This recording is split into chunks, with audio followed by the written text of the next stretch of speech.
तो इस लेक्चर में मैं आपको बताने जा रहा हूँ कि कैसे हम लोग कंसोल एप्लीकेशन डेवलप करेंगे, यानी कि एक कंसोल एप्लीकेशन के थ्रू मैं कैसे ऊप्स के सारे कॉन्सेप्ट्स को कैसे मतलब प्रैक्टिकली कैसे हम लोग करेंगे, जैसे एब्स्ट्रैक्शन, इंकैप्सुलेशन, पॉलीमॉर्फिज्म और इनहेरिटेंस। ठीक है, तो इसके लिए हम सबसे पहले विजुअल स्टूडियो ओपन कर लेते हैं। तो हमारे पास विजुअल स्टूडियो का वर्जन है 2022।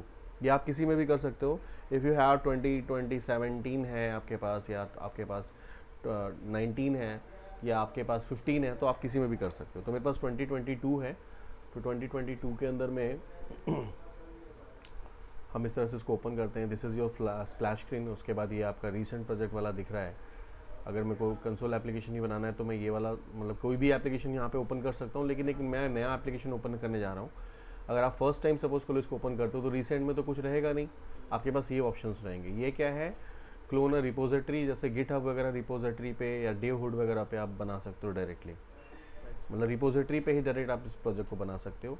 ये किसी प्रोजेक्ट को ओपन करने के लिए दोनों है, सोल्यूशन फाइल से ओपन करने के लिए, ये फोल्डर ओपन करने के लिए, और ये है आपका न्यू प्रोजेक्ट बनाने के लिए। आप न्यू पे क्लिक करोगे।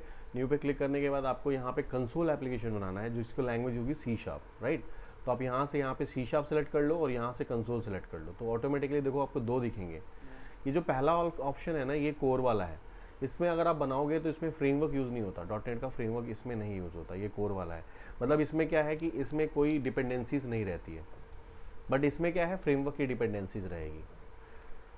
तो इसमें अगर एप्लीकेशन हमारा डेवलप होता है तो C# के थ्रू आप मैक पे भी इसको इंस्टॉल कर सकते हो, आप इसको लिनक्स में भी कर सकते हो, आप इसको विंडोज़ में भी कर सकते हो। ठीक है, लेकिन अगर आप .NET फ्रेमवर्क वाला बनाते हो तो आप विंडोज़ और कंसोल पे ही आप डिप्लॉय कर सकते हो, यानी विंडोज़ ओनली विंडोज़ प्लेटफॉर्म पे। ठीक है, तो मैं अभी फ़िलहाल .NET फ्रेमवर्क देखते हैं, क्योंकि आप ये जानते हो तभी आप उसको करने के लिए आपके लिए ईजी रहेगा, अदरवाइज़ आपके लिए टफ होता है, राइट। तो पहले आप इसको देखते हैं हम लोग। यहाँ पे मैंने क्लिक किया, यहाँ पे नेक्स्ट पे क्लिक किया। नेक्स्ट के बाद ये एप्लीकेशन का एक नाम देगा बाय डिफ़ॉल्ट, कोई भी आप नाम अपना दे सकते हो। ये लोकेशन है जो बाय डिफ़ॉल्ट यहाँ पे सेव हो रहा है, और ये इसका फ्रेमवर्क है जो बाय डिफ़ॉल्ट फ्रेमवर्क आ रहा है, जो हमने कई सारे आपको फ्रेमवर्क्स बताए थे। अभी देखो इसमें 4.8 और 4.7 जो है लेटेस्ट दिख रहा है। आप चाहो तो 4.8 में भी इसको आप बना सकते हो। मैंने यहीं पे जो बाय डिफ़ॉल्ट जो सिलेक्ट हो रहा था वो ले लिया। यहाँ पे जो टिक किया हुआ है, इसका मतलब ये है कि जो मेरा एप्लीकेशन का नेम है उसी के नाम से सोल्यूशन फाइल बन रही है, और उसी फोल्डर में हम स्टोर करा रहे हैं, सेम फोल्डर में ही हम स्टोर करा रहे हैं। तो हमने क्या किया, इस पर क्लिक कर दिया, तो जो ये फोल्डर आपका क्रिएट होगा ना, यहाँ पे जो एप्लीकेशन का नाम है ये आपका कंसोल एप्लीकेशन 5, उसी के अंदर में आपकी सोल्यूशन फाइल भी, यानी कि .sln फाइल भी वहीं पे आके स्टोर होगी। ठीक, फिर यहाँ पे आप क्रिएट पे क्लिक कर देते हो। क्रिएट पे क्लिक करने के बाद आप देखोगे कि आपके पास एक ब्रांड न्यू एप्लीकेशन ओपन होगा कंसोल एप्लीकेशन पे, जिसमें कुछ फाइल्स होंगी और कुछ उसमें अंदर में कुछ आईडी पार्ट है, जो मैं आपको बता देता हूँ कि आईडी मतलब इंटीग्रेटेड डेवलपमेंट एनवायरनमेंट, एक ऐसा एनवायरनमेंट जो कि आप उसको देख के बता सकते हो कि उसके अंदर में क्या क्या चीज़ें हैं। तो देखो आपके पास ये फाइनली आपके पास एक एप्लीकेशन आ गया है, जिसके अंदर में मेरे पास एक क्लास आई है। क्लास का नाम है program.cs। चूँकि हम लोगों ने यहाँ पे लैंग्वेज यूज़ किया है C#, इसीलिए इसका एक्सटेंशन क्या है, क्लास का एक्सटेंशन CS आया है। सपोज कर लो मैं पाइथन यूज़ करता तो py आता, मैं C++ यूज़ करता तो CPP आता, ठीक है, मैं VV यूज़ करता तो .VV आता। तो ये चीज़ हमारा एक्सटेंशन है, जो क्लास का एक्सटेंशन आपको दिख रहा है। ये भी आपको देखो कुछ नेम स्पेसेस ऊपर दिख रहे हैं, जो मैंने आपको बताया था। कोई भी एप्लीकेशन अगर हम डेवलप करते हैं तो उसको कुछ रिसोर्सेज की ज़रूरत पड़ती है, उसके लिए कुछ फाइल्स की ज़रूरत पड़ती है। जैसे हम लोग C++, जावा में भी हमने देखा है कि बहुत सारी हेडर फाइल्स हम लोगों ने यूज़ किया, करने के बाद हमने एप्लीकेशन को डेवलप किया। ठीक है, जैसे मैथमेटिकल फंक्शन है तो math.h हम यूज़ करते थे। उसी तरह से यहाँ पे किसी भी एक एप्लीकेशन को डेवलप करने के लिए यहाँ पे नेम स्पेस को उन्होंने वो किया है, जो हम लोग पहले हेडर फाइल्स के नाम से जानते थे, कुछ पैकेज के नाम से जानते थे। और यहाँ पे क्या है, क्लासेस के अंदर क्लासेस, यानी कि so many classes in one hierarchy. System एक रूट क्लास है, उसके अंदर में सिस्टम के अंदर में कलेक्शन है, कलेक्शन के अंदर में जेनरिक है, यानी कि जितने भी डेटा टाइप्स वगैरह हमारे पास में है वो जेनरिक के अंदर में एरे वगैरह सब कुछ आ जाता है। system.linQ है, यानी कि लैंग्वेज इंटीग्रेटेड क्वेरी है। इसकी वैसे इस एप्लीकेशन में कोई ऐसा ज़रूरत नहीं है, लेकिन कर सकते हैं, डेटाबेस प्रोग्रामिंग के लिए है ये। उसके बाद यहाँ पे यूजिंग system.text, यानी कि जितने भी स्ट्रिंग टाइप के डेटा होंगे, स्ट्रिंग बिल्डर्स वगैरह, वो सारी चीज़ें, इनपुट आउटपुट सारी चीज़ें आपकी टेक्स्ट में आ जाती हैं। और system.threading.task का मतलब होता है threads, multiple thread at a same time, यानी कि जब आप एप्लीकेशन को रन कराते हो तो एक साथ में कई सारी चीज़ें चलती हैं, कई सारे प्रोसेस एग्जीक्यूट करती हैं at a same time. This is called multi threading. मतलब मैंने अगर आप एक एप्लीकेशन को स्टार्ट कर दिया तो स्टार्ट तो चल रहा है, अगर मैं बीच में उसको पॉज करना चाहूँ तो पॉज भी कर सकता हूँ, पॉज करके बाद मैं कुछ एडिटिंग भी कर सकता हूँ। मतलब अगर आप एक एप्लीकेशन को आप रन करा रहे हो तो पीछे बैकग्राउंड में आपका एडिटिंग भी चल रहा है, आप बैकग्राउंड में कंपाइलेशन भी चल रहा है, मेमोरी एलोकेशन भी चल रही है, ठीक है, रिसोर्सेज एलोकेशन भी चल रहा है, तुम्हारी EXE और DLL फाइल क्रिएट भी हो रही है, so many task at a same time, this is called multitasking. तो ये मल्टीटास्किंग वाले टास्क को भी उसमें इंक्लूड किया हुआ है। तो ये नेम स्पेसेस, अब देखो यहाँ पे नेम स्पेस, जो कि हमारा जो एप्लीकेशन है कंसोल एप्लीकेशन 5, ये भी एक नेम स्पेस की तरह ट्रीट होगा। आज मैं इसको बना रहा हूँ 5 में कुछ मैकेनिज्म मैं इंप्लीमेंट कर दूँ, तो मैं चाहूँगा कि दूसरा मैं 6 जो बनाऊँ उसमें 5 को मैं यूज़ करना चाहूँ तो मैं कर सकता हूँ, ठीक है, मैं उसको कर सकता हूँ, लेकिन अगर मेरा क्लास यहाँ पे इंटरनल है तो मैं नहीं कर सकता, है ना, इंटरनल है तो मैं नहीं कर सकता। तो मुझे अगर चाहिए कि अगर मैं इस एप्लीकेशन को आउटसाइड एक्सेस करना चाहता हूँ तो मुझे यहाँ पे पब्लिक यहाँ पे दिखाना पड़ेगा। बाय डिफ़ॉल्ट जो हमारा 19 था, 19 में पब्लिक होता था क्लास, यहाँ पे 2022 में ये इंटरनल के कीवर्ड से प्रीडिफाइन जो होता है वो इंटरनल होता है यहाँ पे। तो ये डिफरेंस एक आपको मैं बता रहा हूँ, एक डिफरेंस है ये 2019 में और 2022 में। सब मेजर डिफरेंस इसका ये है कि जो हमें क्लासेस होती थी पहले वो पब्लिकली होती थी, यहाँ जो क्लासेस होती हैं बाय डिफ़ॉल्ट वो होती है इंटरनल के नाम से, इंटरनल एक्सेस स्पेसिफायर के नाम से, ठीक है। तो ये चीज़ें हैं, जैसे मैंने पब्लिक कर दिया। कुछ और प्रॉपर्टी देखते हैं यहाँ पे, देखो सोल्यूशन एक्सप्लोरर आपको राइट साइड में दिख रहा है। सोल्यूशन एक्सप्लोरर में ये बता रहा है आपको कि एप्लीकेशन का नाम, यानी कि ये आपका एक सोल्यूशन है। We are going to create a solution about a problem, एक प्रॉब्लम का सोल्यूशन बना रहे हो आप, राइट ये किसी प्रॉब्लम का सोल्यूशन बना रहे हो आप ना, you are going to design a solution for a problem. तो उस सोल्यूशन का नाम, इसके लिए इसका नाम पड़ा सोल्यूशन एक्सप्लोरर। आपके सोल्यूशन को एक्सप्लोर कर रहा है कि how many pages you have, how many references you have, तुम्हारे पास कितने रेफरेंसेस है, कितने नेम स्पेस तुमने यूज़ किया है, या तुमने कितनी प्रॉपर्टी यूज़ की है, तुम्हारे पास कितने फॉर्म्स है, तुम्हारे पास कितनी क्लासेस है, all are in a categorise in a single directory, ठीक है। तो अभी हमारे पास क्या है, प्रॉपर्टी मतलब इस एप्लीकेशन की प्रॉपर्टी जो असेंबली info.cs के नाम से है, यानी असेंबल ये कैसे हुआ है। जैसे अगर मैं कहता हूँ कि ये लैपटॉप जो है उसका असेंबलिंग इन्फॉर्मेशन बताओ, तो क्या करोगे तुम, उसका बताओगे कि हाँ सर इसमें हार्ड डिस्क जो है वो 1 TB का लगा हुआ है जो SSD है, और जो कि JBL का है, या इसमें तुम्हारा मदरबोर्ड इसका लगा हुआ है सर, इसमें CPU इसका है। तो these are the assembling information about the PC. उसी तरह से जो एप्लीकेशन है उसकी असेंबलिंग इन्फॉर्मेशन है कि इस एप्लीकेशन का जो असेंबली का नेम है वो ये है, इसका जो कॉपीराइट है ये है, इसका ट्रेडमार्क ये है, इसका कल्चर ये है, वगैरह वगैरह। तो ये अपने आप ये जनरेट होता है। इसका जो एक वर्जन होगा जब प्रोड्यूस करेंगे तो एक वर्जन नंबर होगा जो यहाँ दिखा हुआ है, तो ये अपने आप ये प्रोड्यूस होता है, इसमें आपको कुछ करने की ज़रूरत नहीं है। और उसके प्रॉपर्टीज़ के बाद आप देखोगे यहाँ पर रेफरेंसेस का मतलब वही सारे नेम स्पेसेस जो इनिशियली किसी भी एप्लीकेशन को चलने के लिए चाहिए वो नेम स्पेसेस इसमें एडेड है। अगर हमें कुछ और भी चाहिए होगा तो हम यहाँ पे जाके ऐड कर सकते हैं, कुछ भी रेफरेंसेस हम ऐड कर सकते हैं, ठीक है। एक है एप्लीकेशन कॉन्फ़िगरेशन, जब एप्लीकेशन ये रन करेगा तो कॉन्फ़िगर करेगा। तो ये जो एप्लीकेशन किस में डिप्लॉय है पहले, ये है 4.7.2 में किया हुआ है, यानी कि जो हमारा जो इनिशियली जो हमने फ्रेमवर्क यूज़ किया है वो ये बताएगा। तो वो एप्लीकेशन कॉन्फ़िगरेशन जो फाइल होगी वो आपको बताएगा, जो एक्सएमएल फाइल होती है इसको हम कहते हैं XML file, extensible markup language. देखो ऊपर सबसे ऊपर लिखा हुआ है एक्सएमएल वर्जन 1.0।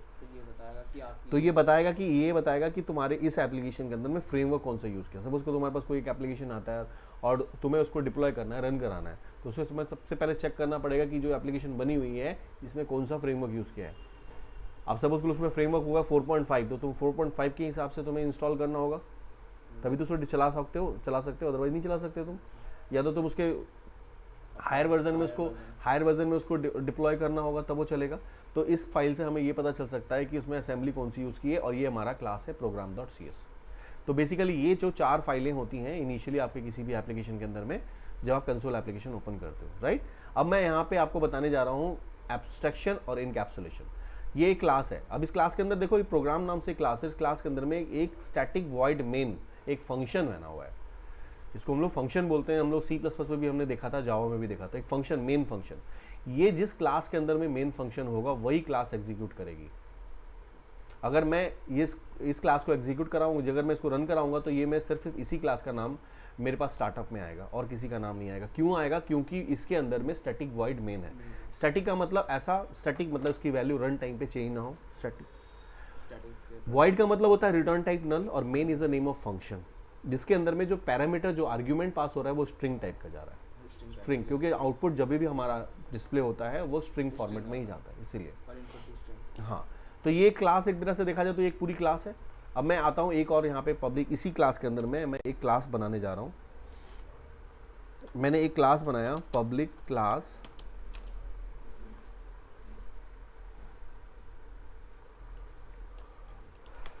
बुक्स। बुक्स के नाम से मैंने एक क्लास बनाई। क्लास में इस तरह से बना सकते हैं हम लोग, है ना। पब्लिक टाइप में पब्लिक क्लास, क्लास का नाम हमने ले लिया बुक्स, ठीक है। अब बुक्स के अंदर में मैं चाहता हूं कि कुछ चीज़ें जो होंगी, जो बुक के अंदर में जो मैं कुछ चीज़ें होंगी जो स्पेसिफाई करना चाहता हूँ, तो कुछ प्रॉपर्टीज़ लूँगा बुक की प्रॉपर्टी लूँगा। तो सबसे पहले क्या करेंगे, एक बुक की आईडी ले लेंगे। बुक की आईडी छोड़ दो क्योंकि यहाँ पे कोई डेटाबेस तो हम तो मेंटेन कर ही नहीं रहे। बुक का एक हम नेम लेना चाहते हैं। मैं चाहता हूँ बुक का नेम जो है आउटसाइड द वर्ल्ड एक्सेस हो। जो मैं प्रॉपर्टी इस बुक के अंदर में देना चाहूँगा वो ये एक यहाँ पे क्या कर, मैं बुक लिख रहा हूँ इस टाइम पे, सपोज कर लो मैं बुक का एक मैन्युफैक्चरर हूँ, मैं बुक बना रहा हूँ, तो मैं कौन कौन सी चीज़ें चाहूँगा कि बुक के बाहर, मतलब आउटसाइड द वर्ल्ड जो रीडर होगा वो कौन कौन सी चीज़ें देख सकता है। बुक के कंटेंट को देख सकता है, बुक के नाम को देख सकता है, ऑथर नेम देख सकता है, उसका प्राइस देख सकता है, दैट्स इट। लेकिन उसका एक्चुअल कंटेंट जो है, एक्चुअल कंटेंट राइटर जहाँ से हमने उसको कंटेंट को उठाया है, वो सोर्स मैं उसको नहीं बताऊंगा। That should be private, that should be private. अगर मैं उसको पब्लिक कर दूँ तो आउटसाइड द वर्ल्ड एक्सेस कर सकता है, उसकी इंप्लीमेंटेशन मैकेनिज्म सारी चीज़ें चली जाएंगी तो वो कुछ भी देख सकता है। तो यहाँ पे अगर मैं सिर्फ यहाँ पे बुक के नाम को लिख रहा हूँ या बुक के ऑथर को लिख रहा हूँ, तो सिर्फ ऑथर ही बाहर जा रहा है। ऑथर की जो इंटरनल डिटेल्स है, जो ऑथर मेरे पास है, वो कैसे मेरे से कांटेक्ट किया, ये कैसे मेरे साथ बुक लग रहा है, उसकी इंप्लीमेंटेशन डिटेल उसके पास नहीं है। उसके पास सिर्फ क्या आ रहा है, एक जो आ रहा है वही आ रहा है जो मैं उसको दिखा रहा हूँ। जैसे मैंने फ़ोन का मैन्युफैक्चरिंग यहाँ पे अगर बना दिया, स्क्रीन लेआउट, मदरबोर्ड वगैरह सारा कुछ मैंने यहाँ डिस्प्ले कर लिया, तो सिर्फ फ़ोन की ही इन्फॉर्मेशन यहाँ पे दिख रही है। और जो आउटसाइड द वर्ल्ड में दिखाना चाहूँगा सिर्फ वही वो कर सकता है, वो फ़ोन को कॉल ही कर सकता है। उसकी इंप्लीमेंटेशन डिटेल जो है वो कहाँ है, इस क्लास में है, जिसको हम लोग क्या बोलते हैं, एब्स्ट्रैक्शन, सॉरी इनकैप्सुलेशन। ये इनकैप्सुलेशन है, wrapping of data method together in a single unit. तो इसके लिए मैं क्या करूँगा, पहले सबसे पहले कुछ क्लास की प्रॉपर्टी डिक्लेयर करूँगा। क्लास प्रॉपर्टी, क्लास प्रॉपर्टीज़ के नाम से मैं एक हम लोग कर सकते हैं, ऐसा कमेंट कर सकते हैं जो कि रन नहीं करता है। तो यहाँ पे मैंने यहाँ पे पब्लिक टाइप का ही लेना चाहता हूँ मैं। और इसमें एआई यूज़ होता है कि जब आप कुछ लिखना चाहोगे ना तो ऑटोमेटिकली आपको बताएगा कि हाँ, एक सेंस बताएगा कि आप क्या लिखना चाह रहे हो और क्या चीज़ें हैं। तो अब जैसे उसको अभी पता नहीं है कि मैं क्या करना चाह रहा हूँ। जैसे मैंने लिखा पब्लिक स्ट्रिंग बुक, और स्ट्रिंग टाइप का मैं देना चाह रहा हूँ, और इसमें दे देना बुक का नेम, बुक अंडरस्कोर, मैं एक बुक का नेम देना चाह रहा हूँ। तो बुक का नेम मैंने यहाँ पे एक प्रॉपर्टी डिक्लेयर करी, और प्रॉपर्टी का नाम मैंने यहाँ पे, प्रॉपर्टी का नेम भी मैं यहाँ साइन कर देता हूँ नेटवर्किंग। नेटवर्किंग के नाम से मैंने एक बुक यहाँ पे ले लिया। अब देखो दूसरा ऑटोमेटिकली बुक आईडी अपने आप सेंस कर गया ये कि अब आईडी लिया तो बुक की आईडी तो लेगा, है ना। तो उसने इंटेलिजेंस अपना इसमें कर लिया। तो बुक की आईडी मुझे नहीं चाहिए थी, मैं चाहिए बुक का ऑथर, ठीक है। अब ऑथर में मैंने नाम डाल दिया अजीत कुमार सिंह, क्योंकि मेरी बुक है इस नाम से, तो ये है। और उसके बाद मैंने एक और मुझे लेना है बुक का कॉस्ट, पब्लिक स्ट्रिंग बुक की कॉस्ट लेनी है। कॉस्ट मैंने स्ट्रिंग टाइप का ही लिया है, कोई दिक्कत नहीं है। अगर चाहो इंटीजर लेना चाहो तो इंटीजर भी ले सकते हो तुम, है ना। तो इंटीजर के केस में तुम्हें यहाँ पे क्या करना पड़ेगा, इंटीजर ले लेते हैं हम लोग यहाँ पे। और इस केस में हम लोग यहाँ पे इंटीजर, जैसे मेरी बुक यहाँ पे वो 850 रुपये की है, तो मैंने ये कहा, ठीक है। और एक प्रॉपर्टी है जो मैं चाहता हूँ कि वो भी है, लेकिन वो मैं चाहता हूँ सिर्फ वो प्राइवेटली यूज़ हो। तो प्राइवेट स्ट्रिंग बुक का जो अंदर के लिखे हुए, हाँ, एक्चुअल कंटेंट जो होगा, कंटेंट को हम लोगों ने कुछ प्राइवेट प्रॉपर्टीज के अकॉर्डिंगली मैंने डिक्लेयर कर दिया यहाँ पे।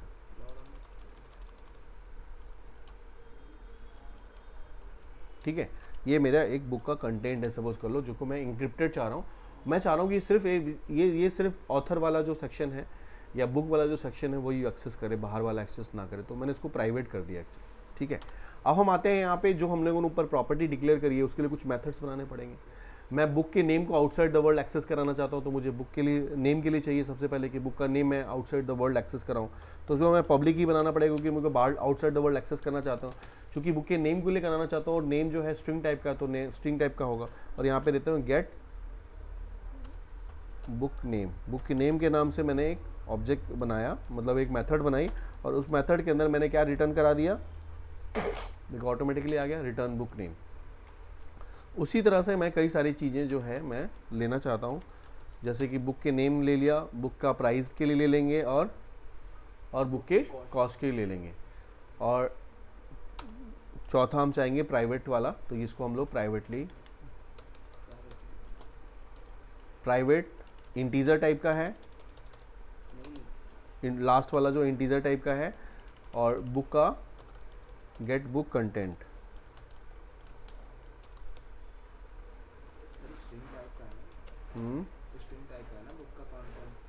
अच्छा, बुक कंटेंट हमारा स्ट्रिंग टाइप का है। ओके ओके, तो हमें यहाँ पे स्ट्रिंग टाइप का ही लेना पड़ेगा ना। और यहाँ पे मैं क्या रिटर्न करा दूंगा, बुक का content, book actual content. Actual content आप कंट्रोल स्पेस बार से उसको पेंग कर सकते हो, कंट्रोल और स्पेस बार से। उसके बाद आपको क्या लेना है, यहाँ पर स्ट्रिंग लेना है। अब उसके बाद सेकेंड ऑब्जेक्ट है आपका ऑथर, तो आपने गेट क्या लिया, गेट बुक ऑथर। ठीक है, अब यहाँ पे ऑथर को रिटर्न कराना है, तो यहाँ पे ए लिखो और कंट्रोल स्पेस कर करो, देखो बुक का ऑथर आ गया। उसके बाद क्या है, बुक का कॉस्ट, कॉस्ट को लेना है, बुक कॉस्ट ले लिया तुमने, और कॉस्ट को रिटर्न कराने के लिए बुक का सी करके कंट्रोल स्पेस बार देखो करो, देखो कॉस्ट भी आ गया। तो इस तरह से तुमने सारी प्रॉपर्टी यहाँ पे डिटेल कर ली। कॉस्ट जो है वो इंटीजर टाइप का, इसलिए एरर आ रहा है, तो मुझे यहाँ पे क्या करना होगा, रिटर्न टाइप देना होगा इंटीजर, तो ये ठीक हो जाएगा। देखो, तो ये देखो क्या है, ये आपके मेथड हो गए, ये क्लास के मेथड्स हो गए, और एक नीचे क्लास की प्रॉपर्टी हो गई, ऊपर प्रॉपर्टी हो गई।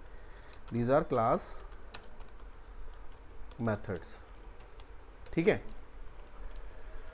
तो ये जो मेथड्स आपने बनाए, इसमें सारे मेथड एक्सेस कर सकते हैं बाहर, और जो इसकी इम्प्लीमेंटेशन है वो बाहर एक्सेस नहीं करेगी। ठीक है, तो ये मैंने जो क्लास बनाया है, इसको अगर मैं आउटसाइड एक्सेस कराना चाहूँगा इस क्लास को, तो मुझे एक क्लास और लेना पड़ेगा। उस क्लास के अंदर में पब्लिक स्टैटिक वॉइड मेन लिखना होगा, मेन फंक्शन मुझे डिक्लेयर करना होगा, इसमें वहाँ पे हम कॉल कर सकते हैं। अब यहाँ पे अगर मैं ऊपर वाली क्लास को कॉल करना चाहूँगा, तो मुझे उसका ऑब्जेक्ट बनाएंगे, तो मैं यहाँ पे लिखता हूँ बुक्स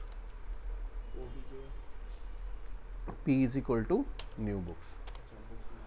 बुक्स में हमने क्या किया, b के नाम से एक ऑब्जेक्ट ले लिया, सेम नाम से तो नहीं ले सकते हम, तो वो उसने इटैलिक ले लिया था, इसलिए इसमें ले सकते थे, लेकिन अभी इसमें नहीं लेंगे हम। तो बुक्स के नाम से, बी के नाम से मैंने एक ऑब्जेक्ट ले लिया, और बी के थ्रू मैं चाहता हूँ पहला वाला बुक का नेम एक्सेस कराने के लिए। बुक सर एक्चुअली क्लास लेना है, book is the name of class. तो यहाँ पे देखो ऊपर क्या था, वो ऊपर वाला जो एग्जाम्पल है ये है इनकैप्सुलेशन का है। एग्जाम्पल क्या बताया था मैंने, wrapping of data method together in a single unit. इसने क्या किया है, रैप करके रखा है मेथड को, डेटा को, फंक्शन को, सबको एक साथ उसने रैप कर दिया। और इसने inside the class everyone can share the information. अगर ये चाहेगा बुक का नेम, उसको ऑथर को लेना चाहे ले सकता है, ऑथर चाहे कॉस्ट को लेना सकता है, कंटेंट चाहे जो है इसको कॉस्ट को ले सकता है। मतलब एक सब आपस में देख सकते हैं, चाहे वो प्राइवेट हो, पब्लिक हो, कुछ भी हो, लेकिन ईच अदर वो सारी इंफॉर्मेशन को शेयर कर सकते हैं। This is example of encapsulation. और मैंने बताया था कि abstraction can achieve through encapsulation, तो यहाँ पे मैं इसी के थ्रू एब्स्ट्रैक्शन भी अचीव करना चाह रहा हूँ। अब मैंने यहाँ पे इसको एब्स्ट्रैक्शन अचीव करा दूंगा, क्यों, क्योंकि ये पब्लिक है, आउटसाइड डबल एक्सेस होगा, ये एक्सेस होगा, ये एक्सेस होगा, लेकिन ये एक्सेस नहीं होगा। तो मैंने क्या किया, आउटसाइड द वर्ल्ड एक्सेस कराने के लिए मैंने बी नाम से ऑब्जेक्ट बनाया ऊपर वाले का, और मैं चाहता हूँ कि बुक का नेम डिस्प्ले हो, तो मैंने कंसोल डॉट राइट लाइन पे मैंने एक कंटेंट को टाइप किया, उस कंटेंट का मैंने स्ट्रिंग में लिखा this is your book. Name of book is, ठीक है, एक स्पेस देते हैं और यहाँ पे प्लस का साइन देते हैं कॉन्केटेनेशन ऑपरेटर के लिए। B is a name of class, B dot get book name, अपने आप आ जाएगा। और मैं इसको फंक्शन का साइन यहाँ पे दूंगा तो क्या होगा, बुक का जो नेम ऊपर है वो नीचे आ जाएगा। ठीक है, सेम करके मैं यहाँ पे कॉपी करके मैं अगर पेस्ट कर देता हूँ चारों को, और इसमें चारों को मैं एक्सेस कराना चाहता हूँ कि दूसरे वाले में क्या था, cost of the book is get book cost ले लिया। कॉस्ट के बाद क्या था, author. Author name sir, author साहब सेकंड नंबर पे था। कोई बात नहीं, वो जो जैसे भी कॉल करेंगे आ जाएगा। ऑथर ऑफ बुक इज जो भी होगा। और जो लास्ट वाला प्रॉपर्टी था, अगर मैं उसको चाहूँगा कंटेंट के लिए, उसका एक्चुअल कंटेंट के लिए, तो कंटेंट उसका कॉल नहीं करेगा। कंटेंट ऑफ बुक जो भी अगर मैं चाहूँ और कंटेंट को यहाँ मैं कॉल करने की कोशिश करूँगा तो ये कभी नहीं होगा। देखो यहाँ पे कॉस्ट हो रहा है, कंटेंट नहीं आ रहा। गेट कंटेंट के नाम से अगर मैं करूँगा, ये वाला जो बुक कंटेंट है, इसको अगर मैं फोर्सली यहाँ से कॉपी करके भी मैं यहाँ पे पेस्ट करूँगा तो ये एरर शो करेगा। क्यों करेगा, क्योंकि देखो यहाँ पे लिखा हुआ है कि जो inaccessible due to the protection level, क्योंकि इसका प्रोटेक्शन लेवल क्या है, प्राइवेट है, इसीलिए नहीं होगा। लेकिन जैसे मैं इसको यहाँ पे पब्लिक अगर कर देता हूँ तो that can be access outside. अब देखो यहाँ पे नीचे सही हो गया, ठीक है। लेकिन ये मेरा प्रोटेक्शन लेवल रहेगा ही रहेगा कि मैं नहीं चाहता कि भाई आउटसाइड द वर्ल्ड एक्सेस हो, तो ये हम प्राइवेट ही रखेंगे। तो ये जो है इसको हम लोग कमेंट कर देते हैं, ये एक्सेस नहीं कर सकता है, ये प्रोटेक्शन लेवल है इसका। और अब मैं इसको, अगर ये मेरा क्या हो गया, कंसोल क्या कर रहा है, राइट कर रहा है। अब जब तक मेरा कंपाइलर रीड नहीं करेगा तब तक उसको राइट कर नहीं सकता है। तो यहाँ पे लिखेंगे हम लोग कंसोल डॉट रीड लाइन। तो ये क्या करेगा, उसको रीड करेगा और आपका आउटपुट देगा। अब इसको रन कराने का क्या तरीका है, इसको मैं एग्जीक्यूट कराने के लिए क्या है, F5 तो करेंगे, लेकिन F5 से पहले हमें क्या करना है, उसकी प्रॉपर्टी पहले सेट करनी होती है। प्रोजेक्ट में जाओगे और उसके जाके प्रोजेक्ट की प्रॉपर्टी होगी, कंसोल एप्लीकेशन प्रॉपर्टी। यहाँ पे तुम देखोगे स्टार्टअप नाम से एक ऑब्जेक्ट होगा, यहाँ पे देखो दिख रहा है स्टार्टअप जो ऑब्जेक्ट दिख रहा है। तो स्टार्टअप ऑब्जेक्ट के अंदर में जैसे ही आप इस पर क्लिक करोगे तो यहाँ पे आप देखोगे, यहाँ पे कंसोल एप्लीकेशन के नाम से, प्रोग्राम के नाम से है। तो ये प्रोग्राम वाला जो है, इसको ऑब्जेक्ट को आप सेलेक्ट कर लेना, जिसमें मेन क्लास रहेगा वही शो करेगा, जिसमें मेन क्लास नहीं है वो नहीं शो करेगा, ध्यान रखना। तो अभी मेरे पास सिर्फ एक ही क्लास है, इसके अंदर में मेन फंक्शन है, तो मैंने इसको सिलेक्ट कर लिया और इसको मैं रन कराता हूँ। तो तुम देखना यहाँ पे मतलब तुम्हारी कितनी भी क्लासेस हो सकती हैं जिसके अंदर तुम मेन फंक्शन डिक्लेयर कर सकते हो। कई सारे क्लासेस ले सकते हो उसमें मेन, लेकिन जिसमें मेन फंक्शन लोगे वही यहाँ पे स्टार्टअप में शो करेगा। अब देखो यहाँ पे क्या आ रहा है, the name of book is networking, cost of book is 850 और author of book is Ajit Kumar Singh. तो ये जो है, ये अचीवमेंट आपकी क्या हुई, नीचे जो हमने किया, ये जो आ रहा है, this is because of abstraction level. ये आपने एब्स्ट्रैक्शन लेवल किया था इसलिए आपका आया है, और इनकैप्सुलेशन से वो एब्स्ट्रैक्शन लेवल अचीव हुआ है तो ये आपका आया है ना। तो आपके अब देखा जाए तो आपके पास आ तो रहा है, गेट नेम तो आ रहा है, बट नेम की जो इम्प्लीमेंटेशन है आपको आपके सामने हाइड है, कि आपने नेम की उस क्लास में कैसे इंप्लीमेंट करी थी वो उसके अपने आपके पास में हाइड है। उसी तरह से बुक के कॉस्ट की भी इम्प्लीमेंटेशन हाइड है, यानी सबकी इम्प्लीमेंटेशन हाइड है, सिर्फ आपको क्या मिल रहा है, यूज़ करना मिल रहा है। ठीक है, अब हम लोग देखते हैं दूसरा एग्जाम्पल इसी का, जिसमें हम लोग पॉलीमॉर्फिज्म और इनहेरिटेंस यूज़ करेंगे। तो एक दूसरा क्लास में ऐड करने जा रहा हूँ। यहाँ से मैंने प्रोजेक्ट में गए और जाने के बाद ऐड न्यू आइटम कर लिया, एक क्लास, नया क्लास ऐड करने के लिए। तो नया क्लास हम ऐड कर लेते हैं। यहाँ पे क्लास जब हम ऐड करेंगे तो क्लास का नाम पूछेगा, तो क्लास का नाम हम कुछ भी ले लेते हैं, ये क्लास ही है। देखो यहाँ पे क्लास आ गया, इस क्लास का नाम मैं कुछ ले लेता हूँ,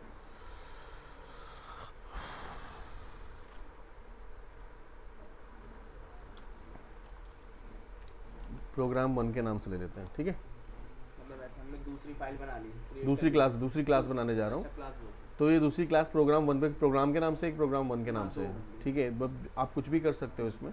तो मैं प्रोग्राम 1 के नाम से क्लास ले लेता हूँ। इस प्रोग्राम 1 के नाम से जो मैं क्लास ले रहा हूँ, इसके अंदर मैं मेन फंक्शन डिक्लेयर करूँगा। ठीक है, इसको मैं एज अ पब्लिक ले लेता हूँ, मैं चाहता हूँ कि दूसरा एप्लीकेशन वाला भी एक्सेस करे, तो इसको पब्लिक ले लेते हैं और यहाँ पे इसको मेन फंक्शन मैं डिक्लेयर करता हूँ। तो स्टैटिक वॉइड मेन, मेन में एम कैपिटल होगा, ध्यान रखना, और स्ट्रिंग ये केस सेंसिटिव है, तो इस तरह का एरे और आर्ग्यूमेंट पास कर रहे हैं, आर्ग्यूमेंट। तो एक मेन हमने क्लास बना ली, ठीक है, एक मेन क्लास बना ली हमने, इसका नाम क्या रखा मैंने, प्रोग्राम 1।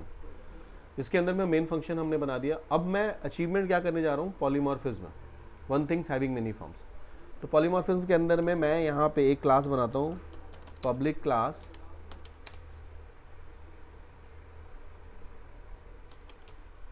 कैल्सी के नाम से एक क्लास बनाते हैं, ठीक है। इस कैलकुलेटर के अंदर में मैं एक फंक्शन बना रहा हूँ, पब्लिक इंटीजर टाइप का, मुझे रिटर्न टाइप चाहिए और चाहिए मुझे सम, जिसके अंदर मैं 2 पैरामीटर लेता हूँ, इंट आई कॉमा इंट जे, 2 लेता हूँ मैं, और यहाँ पे मैं रिटर्न कराता हूँ आई प्लस जे, रिटर्न आई प्लस जे। तो एक मैंने सम के नाम से बना लिया। और अगर मुझे एक डबल के टाइप का चाहिए, अगर सेम नाम का, तो क्या पॉसिबल है, मतलब डबल मतलब सेम नाम का, सेम ना, अगर मैं इसको सेम डबल के लिए बना देता हूँ, सेम नाम का अगर मैं दूसरा बनाता हूँ और मैं इसका डबल रिटर्न करा के करता हूँ, तो यहाँ पे एरर आएगा। अभी डबल मतलब डेसिमल पॉइंट, तो ये कह रहा है कि आप बना सकते हो, बट इसके जो पैरामीटर्स होंगे ना, ये वाले, वो अलग होने चाहिए। अगर मैं यहाँ पे इसके पैरामीटर्स अलग कर देता हूँ, इसको मैंने डबल कर दिया, तो ये ले लेगा, सेम नाम से, क्योंकि एक डबल हो गया और एक इंटीजर हो गया। तो मैं डबल बना रहा हूँ तो दोनों ही डबल ले लूँगा, यानी एक बार मैंने क्या किया, डबल वाले को कराया, एक बार मैंने डेसिमल वाले को करा दिया। यहाँ पे ये पॉसिबल है, यानी कि एक नाम का ऑब्जेक्ट बना। यहाँ पे देखो ओवरलोडिंग ओवरराइडिंग दोनों हो रही है। ओवरलोडिंग इसलिए हो रही है कि सम नाम के 2 हैं सेम। ओवरराइडिंग क्या मतलब, क्या होगा, एक अगर मान लो एक ये वाला मेथड एक बार एग्जीक्यूट करा, इसका ऑब्जेक्ट बन गया, अगली बार जब ये वाला एग्जीक्यूट करेगा तो क्या करेगा, उसके ऊपर ये ओवरराइड कर देगा। फिर अगर ये चला और उसको करना है तो उसके ऊपर ओवरराइड कर देगा, यानी कि मेमोरी में जो ऑब्जेक्ट बनेगा वो सिर्फ एक नाम का बनेगा, सम के नाम से, ठीक है। तो ओवरलोडिंग ओवरराइडिंग का कॉन्सेप्ट यहाँ पे ये। अगर मैं इसको ऊपर वाले क्लास को रन कराना चाहता हूँ, तो मुझे इस क्लास में क्या बनाना होगा, कैल्सी के नाम से एक ऑब्जेक्ट बनाना होगा। तो मैंने कैल्सी सी इक्वल्स टू न्यू कैल्सी,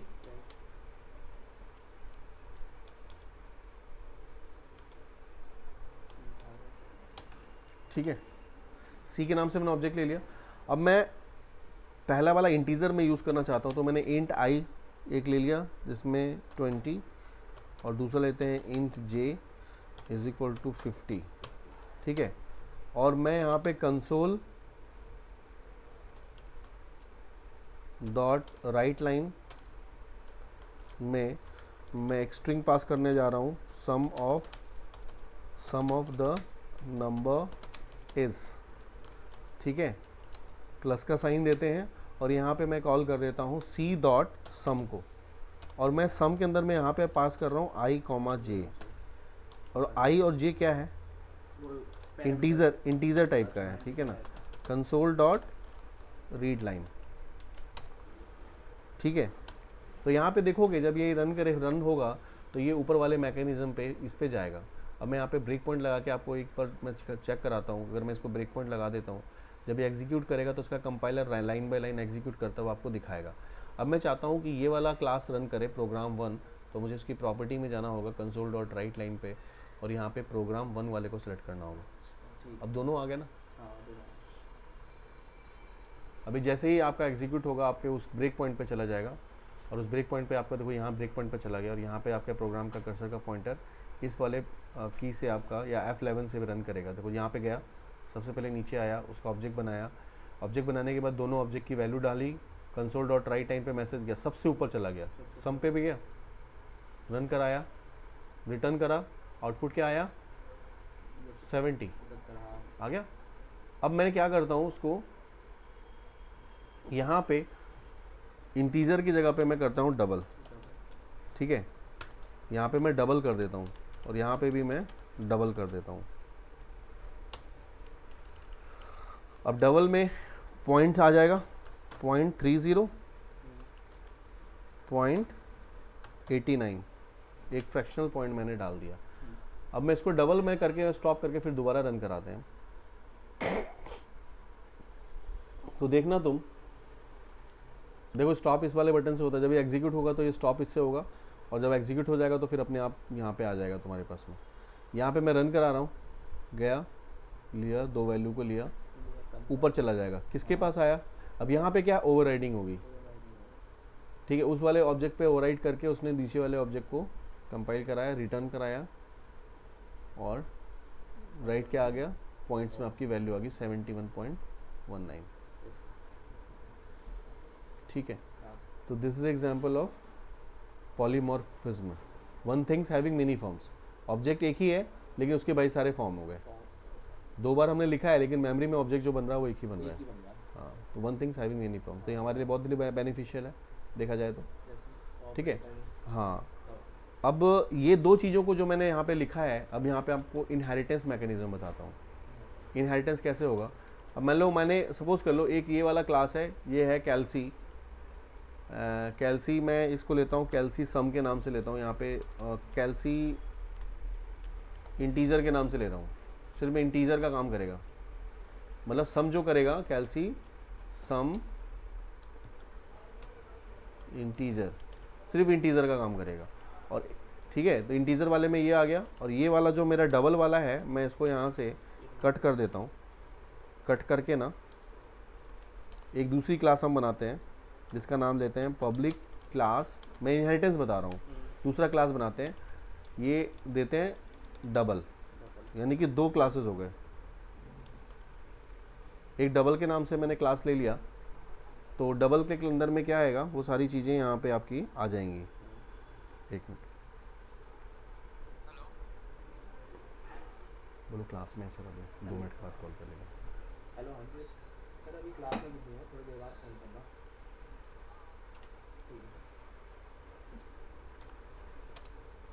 तो यहाँ पे क्या है, पब्लिक क्लास कैल्सी सम डबल, डबल के नाम से तुमने दूसरी क्लास ले ली, ठीक है। अभी डबल के अंदर में तो तुमने दूसरी क्लास ली ना, इस क्लास के अंदर आप चाहते हो ऊपर वाले क्लास की डेफिनेशन भी यूज़ हो, ठीक है, और यहाँ पे तुमने ये वाला सम डबल वाले को कॉल कर दिया। अब क्या है, जब हम डबल वाले को कॉल कर रहे हैं ना, नहीं तो थोड़ा सा ये अलग हो जाएगा, तो ये डबल वाला है, मैं चाहता हूँ डबल वाले को कॉल करूँ और इंटीजर वाला भी यहाँ पे कॉल हो जाए, मतलब अगर मैं डबल वाले को क्लास को बाहर कॉल कर रहा हूँ ना, तो साथ में इंटीजर भी यूज़ करूँ, तो उसके लिए मुझे हाँ ऑलरेडी गिवन है, हाँ, तो यहाँ पे मैं स्कोप रेजोल्यूशन ऑपरेटर यूज़ करता हूँ, और यहाँ पे लिखते हैं कैल्सी इंटीजर, तो जैसे ये लिखा ना तो ऑटोमेटिकली ऊपर वाले क्लास आप यहाँ पे एक्सेस हो जाएगा, ठीक है। अब देखो यहाँ पे एरर आ गया क्योंकि ऊपर वाला क्लास तो था ही है ही नहीं, तो इसको मैं यहाँ से कमेंट कर देता हूँ, सॉरी, इसको यहाँ से कमेंट कर दो, और अब हम आते हैं ऊपर, और यहाँ पे मैं ऑब्जेक्ट बनाता हूँ किसका, चाइल्ड वाले का, चाइल्ड वाले का, डबल वाले का, हाँ डबल वाले का, तो यहाँ पे नाम है कैल्सी डबल, मैंने कैल्सी double D is equal to new कैल्सी डबल, ठीक है, इस नाम से मैंने ऑब्जेक्ट बनाया। अब मैं यहाँ पे क्या करना है मुझे, अगर मैं डी के नाम से यहाँ पे कॉल कर देता हूँ, यहाँ पे मैं लिखता हूँ डी के नाम से लिखता हूँ, तो डी डॉट सम लिखूंगा मैं, तो सम वाले को वो क्या करेगा, डबल वाले को कॉल कर देगा, और डबल नहीं तो है, अगर मैं इंटीजर को कॉल करना चाहता हूँ, ये तो है ही साथ में, हाँ, तो ये मैं इंटीजर को अगर मैं कॉल कर लेता हूँ, तो इंटीजर इस तरह से मैं स्पेसिफाई करके, यानी डबल तो करूँगा साथ में इंटीजर भी कर सकता हूँ।